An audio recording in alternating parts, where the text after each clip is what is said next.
They always said I'm wrong, but what they doing today? I think they want me gone, but I ain't going away. They told me I was wrong, but look at my ass today. Da da da da da da da da da da. What is going on, guys? I'm Tim Kelly of TheRealSportsTalk.com, hosting the Blitz Hardcore podcast like I do every Friday night. I'm going to get to Andy Reid and Michael Vick, that dynamic, in a little bit. I'm going to go over all the NBA games tonight. In addition, we have DeLorean, Madgenius, and Brian on with us. I'll get to them in just a minute.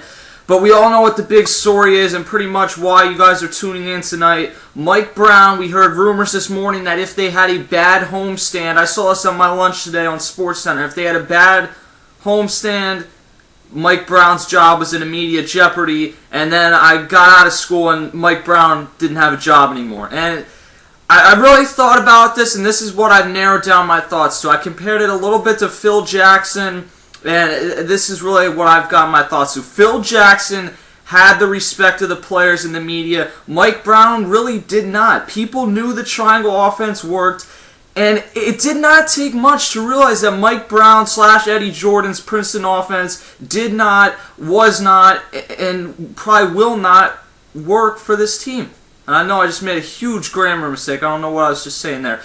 You can't really blame Mike Brown for continuing to run it after early season criticism because you're not going to change your offense this early into the season. And really, the chances that you can change an offense and really be a championship contender in the season in a place like LA and keep your job and be successful, it's just not going to happen. But I can blame him for running the offense to begin with because he didn't have the pieces to fit it with Steve Nash and Dwight Howard, specifically Steve Nash. Steve Nash is not a guy who's made to get into half-court sets every time. And the fact that they brought him in, to me, it shows the disconnect between Brown and the management, guys like the Busses and Mitch Kupchak, the disconnect that they had with Brown. They were running their own team. They weren't concerned about how Brown was planning on doing things. If they really had him in their long-term plans, they would have created a team that really worked with the Princeton offense, which isn't what they do. You can make a case that Ramon Sessions and Andrew Bynum fit what Mike Brown wanted to run more than Steve Nash and Andrew Bynum do.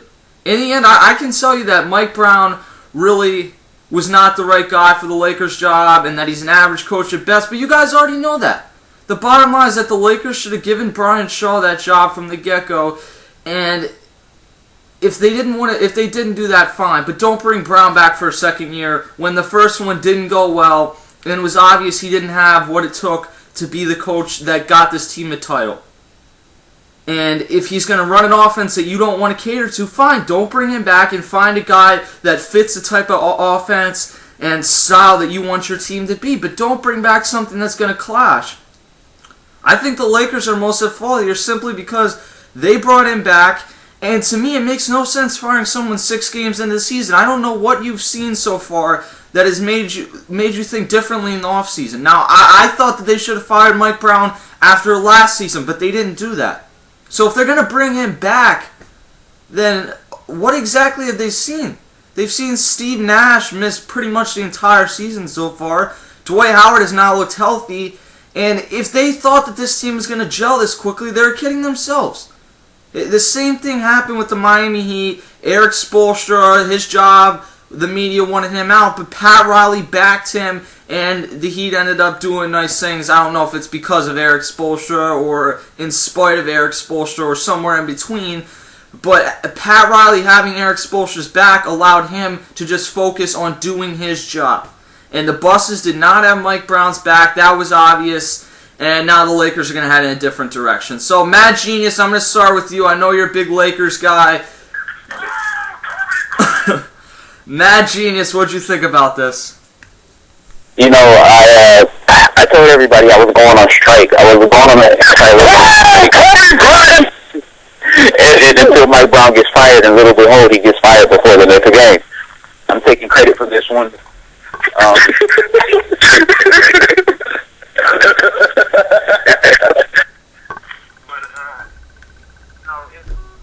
Mike Brown was obviously a gym bus guy.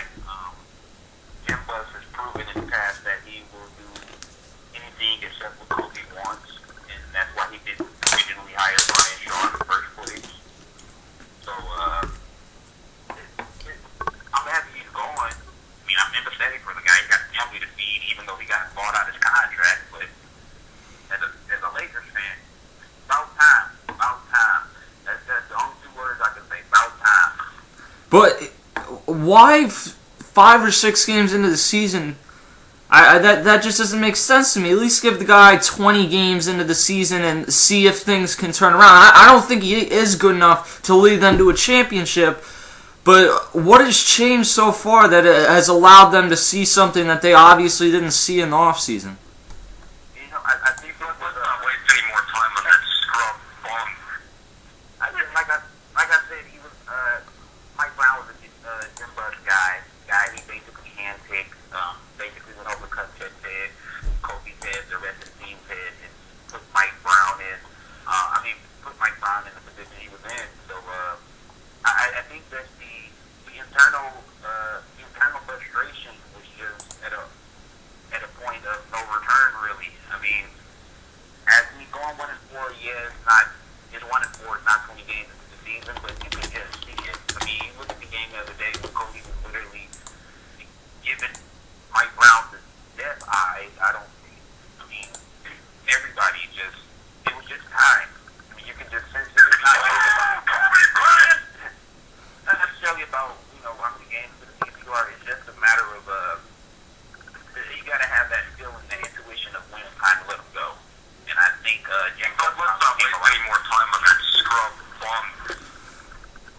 And yeah, I think you're right. The Kobe death stare, everyone's crediting that with what got him fired. And maybe there's part of it. In a minute, I'll get you a quote from Kobe Bryant on what he had to say after Mike Brown got fired. I don't think that anyone took it too seriously, but I'll read it anyway. Brian, what'd you think about this? Brian, you there? Of course, he doesn't answer on the first time. You got to say the seat on the fuck. See, as you just said that, man, I just got dunked on by fucking Matt Bonner. DeLorean, what'd you think, man? To me, this whole thing is just hilarious as hell because I saw this coming from a mile away. I mean, I didn't think it'd be this soon. I mean, ain't been for 5, 6 games, but hey, it is what it is. I mean, he had to go though. He really did, but not this damn soon. I mean, I don't think he was in the full. I don't think he even coached a full season, really. He only coached 70 some games or something like that. I mean, the thing is, the Lakers are trying to win now, and wait later into the season and put a coach in. Goddamn, if you wait 20 or so games into the season, then you really only have 62 games for that new coach to come in, implement his system, get all the guys on the same page. By doing it this early, it gives them a chance to still have a shot at, getting things together in enough time to make a playoff run. Yeah, and I do get the sense that because it's this early, or because it's actually in the season, Phil Jackson's probably more likely to come and do it, because I don't think, I couldn't see him taking the job for the entire year. I mean, maybe I'm wrong about that, but I think because it's in season and it's a challenge, I think he's excited for the opportunity. I don't know, we haven't heard from Phil Jackson except that he happened to cancel a meeting or a charity event or something that he had. Other than that, we haven't heard anything from him. As of this afternoon, we had heard that they hadn't even contacted Phil Jackson yet, but then something came out about an hour and a half ago that said it's 50-50 between him and Mike D'Antoni. Let me read the quote that Kobe Bryant had on Mike Brown being fired. He said, "It's a tough day. I've seen coaches as well as friends come and go. No matter how many years I've been playing, it's still hard to deal with. I've had a good relationship with Mike, and I will continue to have one. I wish him and his family nothing but the best. I spoke with him and thanked him for all of his hard work and sacrifice. As a team, we must focus our energy on tonight's game. We must block out the weight of today's news and simply do our jobs to the best of our ability. I'm not sure what direction we are heading in next. All I can do is focus on the here and now. Mamba out." He didn't say that in person, so he wasn't speaking in the third person, but he said that on his Facebook page today. About an hour or so after it happened, that was what he had to say. I don't think anyone felt like Kobe Bryant wanted Mike Brown there, and I don't blame Kobe Bryant for this, so I'm really not disgusted. I know a lot of people will paint it as Kobe gets what he wants again, but in reality, Kobe, if he was one of the people that got what was probably best for the team. Yeah, I mean,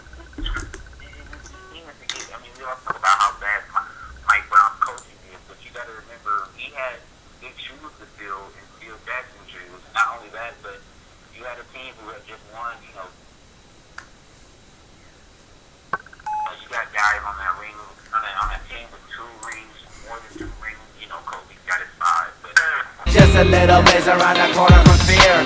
Be there